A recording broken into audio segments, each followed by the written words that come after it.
Now student, we are going to discuss question number 5.11, and in this question it is given to you at a certain location in Africa a compass points 12 degree west of geographic north. Clear? So let's suppose if I am drawing here, let's suppose this is earth. Let's suppose this is earth. Clear? I am saying this is geographical north. Clear? And let's suppose this is geographical south. Geographical south. Clear? It is given in this question here a compass points 12 degree west of geographic north. Clear? So let's suppose this is line. Just a minute.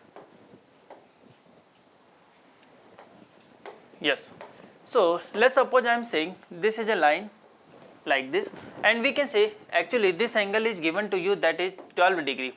So actually this 12 degree is what? This is magnetic declination. Yes or no? Because let's suppose we are taking a plane that is passing through geographical north and geographical south, that is geographical meridian. Clear? And definitely we know here if we have this is geographical north.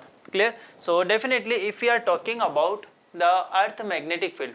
Clear? So earth magnetic field, definitely we can say here if we are assuming a bar magnet, in this side we have a south pole and definitely here we have a north pole.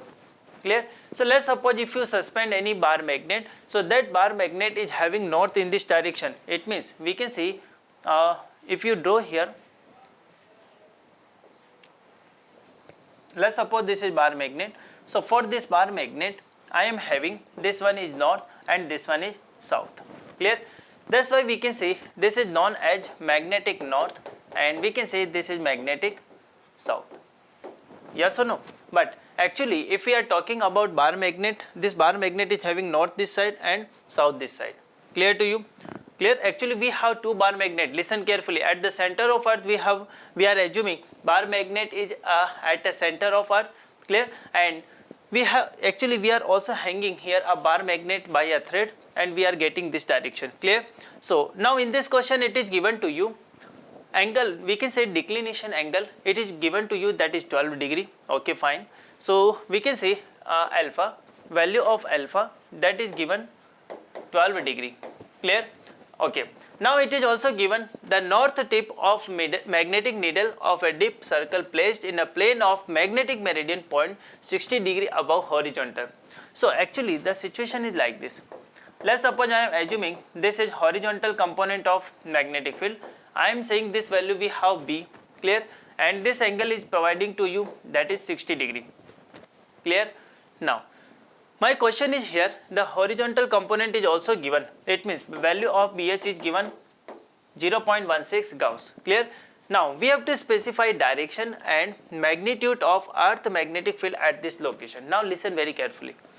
First of all, you can assume what is the direction of horizontal component of magnetic field. So we can say horizontal component of magnetic field, this is along this magnetic meridian. Clear? And we can say it is given here net magnetic field is at a certain angle with this surface. Clear? Or you can assume that, let's suppose horizontal component of magnetic field lie in this screen and this resultant magnetic field is making some angle with this screen. Clear? So this is just like that. So first, can we calculate here value of capital B? Yes. So I can write like this, value of cos 60. Value of cos 60, this is given by BH over B. Clear? So now I can write like this, B, this is given by BH cos of 60. Clear? Now horizontal component it is given to you, we can say horizontal component, so that is 0.16. Clear? So 0.16 divided by, I can say 1 by 2. Clear? From here I can write like this, this is 0.32 Gauss. Clear? So value of capital B, this is given by 0.32. Clear? So finally we can see net magnetic field is having magnitude 0.32 Gauss and it is making an angle 60 degree with horizontal component of magnetic field. Clear? So this is all about this question. Clear to everyone?